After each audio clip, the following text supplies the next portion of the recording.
really need to wrap this up to get to a timeshare presentation. I'm dumb.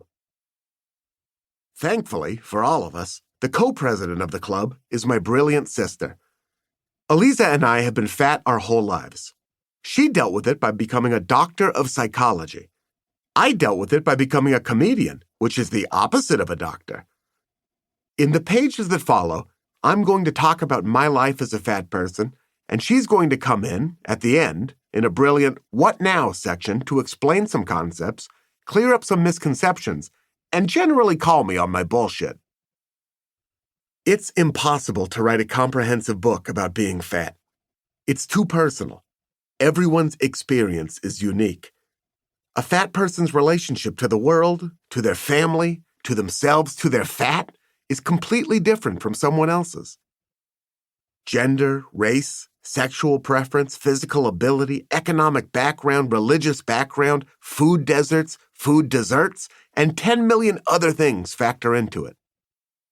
So this is just our story.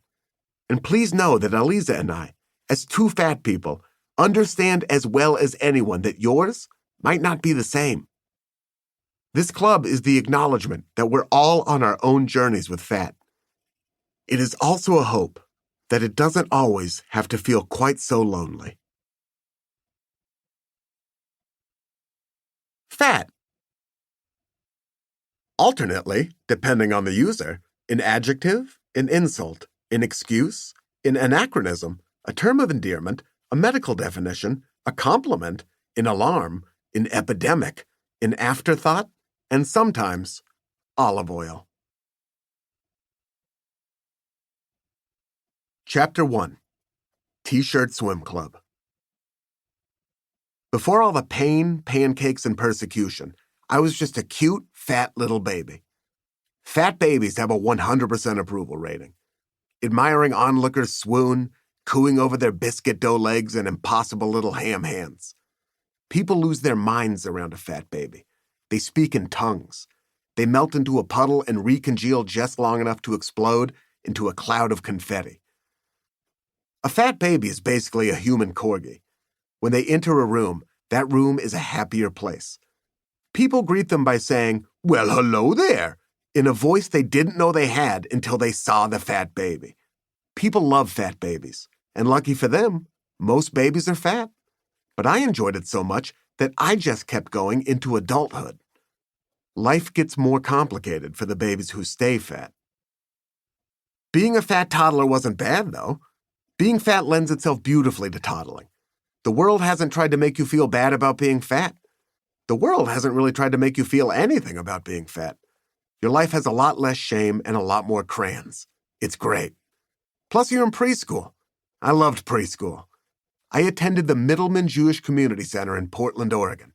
And I might have peaked in those years, to be honest.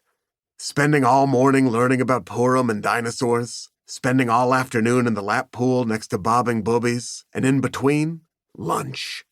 There's a cafe at the Middleman that, to this day, has yet to receive its proper respect from the Michelin Guide.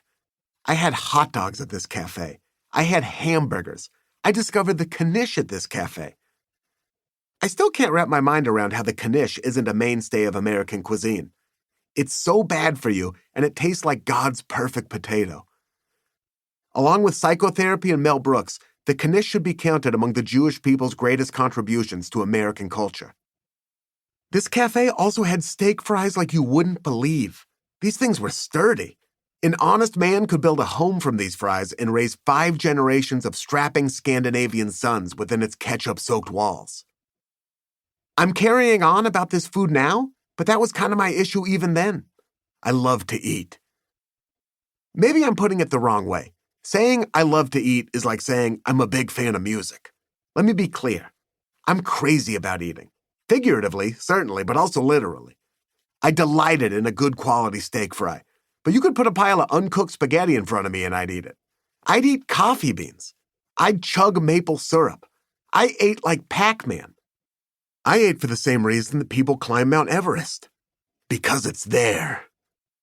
When I was a toddler, I was caught standing in front of an open fridge with a brick of butter in my mouth. It's a cute story now. It was a cute story then. But there were a couple of decades in between where it felt like darkly comic.